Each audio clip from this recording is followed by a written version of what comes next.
మద్యం కుంభకోణంలో దారులు వేరైనా వేరు ఒక్కటే అని సెటిల్ వేశారు మంత్రి సత్యకుమార్. లిక్కర్ దందాలో సుమారు 3,500 కోట్ల రూపాయల స్కామ్ లో నిన్న 11 కోట్లు దొరికాయన్నారు. నాసిరకం మద్యం అమ్మి ప్రజల ప్రాణాలతో చెలగాటమాడారని గత ప్రభుత్వంపై మండిపడ్డారు. నేరస్తులను ఎట్టి పరిస్థితుల్లో వదిలే ప్రసక్తి లేదని వార్నింగ్ ఇచ్చారు మంత్రి. ఇవన్నీ దారులన్నీ కూడా ఎటువైపు తీసుకున్నాయి, వేళ్ళన్నీ కూడా ఒక చోటే చూపిస్తున్నాయి. బిగ్ బాస్ వైపు చూపిస్తున్నాయి, ప్యాలెస్ వైపు చూపిస్తున్నాయి. దాంట్లో భాగంగానే ఇవాళ పరామర్శకు వెళ్తూ నాకు ఒక్కటి అర్థం కాని విషయం ఏంటంటే, పరామర్శకు ఎవరైనా ఇబ్బందుల్లో ఉన్న వాళ్ళని వెళ్తాం, దౌర్జన్యాలు చేసి జైల్లో ఉన్న వాళ్ళని, కబ్జాలు చేసిన వాళ్ళని, లేకుంటే మహిళల్ని చాలా అమానవీయంగా దూషించిన వాళ్ళని పరామర్శకు వెళ్తున్నాడంటే అటు నేను గత మాజీ ముఖ్యమంత్రి ఏ రకమైన ఆలోచన ధోరణిలో ఉన్నారో మనకు అర్థమవుతా ఉంది. పైగా ఆయన 6 సార్లు ఎమ్మెల్యేగా ఉన్నారు, ఆయన అరెస్ట్ చేస్తారా? లేదా 5 సార్లు ఎమ్మెల్యేగా ఉన్నారు, అరెస్ట్ చేస్తారా? గతంలో మంత్రిగా పనిచేశారు, అరెస్ట్ చేస్తారా అని ఒక వితండవాదం చేస్తున్నారు. మీరు తప్పులు చేసి, కబ్జాలు చేసి, దౌర్జన్యాలు చేసి, మారణోమాలు సృష్టించి భౌతిక దాడులకు పాల్పడితే దానికి 6 సంవత్సరాలు ఎమ్మెల్యే ఉంటే ఏమి, 6 సార్లు ఎమ్మెల్యే ఉంటే ఏమి?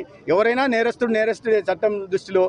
తద్వారా ఆయన ఏం చెప్పి సమాజానికి మెసేజ్ ఇస్తున్నాడంటే, ఇన్ని సంవత్సరాలు ఎమ్మెల్యేలుగా ప్రజాప్రతినిధులుగా ఉంటే వాళ్ళని అరెస్ట్ చేయకూడదని ఒక కొత్త వాదన తీసుకొచ్చారు. అటువంటిది ఏం లేదు. ఆయన గతంలో ముఖ్యమంత్రులు చేసిన మధు కోడాలు జైలుకి వెళ్ళారు, మీరు కూడా ఎంపీగా ఉండి జైలుకి వెళ్ళారన్న విషయాన్ని ఒకసారి గుర్తుపెట్టుకోవాలా. అదే సమయంలో మరి ఇటువంటి వితండవాదం చేస్తున్న మీరు పవన్ కళ్యాణ్ గారిని ఏ రకంగా ఇబ్బంది పెట్టారు గుర్తులేదా? ఏ రకంగా 53 రోజుల పాటు ముఖ్యమంత్రి, 14 సంవత్సరాల పాటు ముఖ్యమంత్రిగా పనిచేసిన చంద్రబాబు నాయుడు గారిని 9 సార్లు ఎమ్మెల్యేగా గెలిచిన అకారణంగా ఎటువంటి ఆధారాలు లేకుండా అరెస్ట్ చేయలేదా? అచ్చెన్నాయుడు గారిని భౌతికంగా వారి మీద దాడులు పాల్పడలేదా? కుల్లు రవీంద్ర గారిని జైల్లో పెట్టలేదా? లేకపోతే ధూళిపల్ల నరేంద్ర గారిని పెట్టలేదు? ఎవరిని పెట్టలేదు చెప్పండి? ఎవరి మీద దాడులు చేయలేదు చెప్పండి? ఏంటంటే ఇవన్నీ దారులు తన వైపే వస్తున్నాయి. ఈ మద్యం కేసులో తన వైపు వస్తుంది. తను ఎక్కడ అరెస్ట్ అవుతానన్న భయంతో ఈ రకంగా జగన్మోహన్ రెడ్డి గారు వితండవాదం చేస్తూ ప్రజల్ని ఒక కన్ఫ్యూజన్లోకి నెట్టేసే ప్రయత్నం చేసి తద్వారా ఏమైనా సానుభూతి లభిస్తుందేమో అని చూశారు.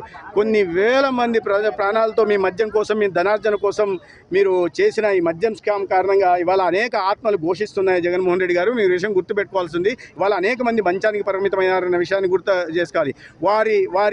ఇవన్నీ ప్రజలు గతంలో మీరు చెప్పినట్టుగా మాయమాటలు నమ్మే ప్రసక్తి లేదు. ఇటువంటి మళ్ళీ నమ్మి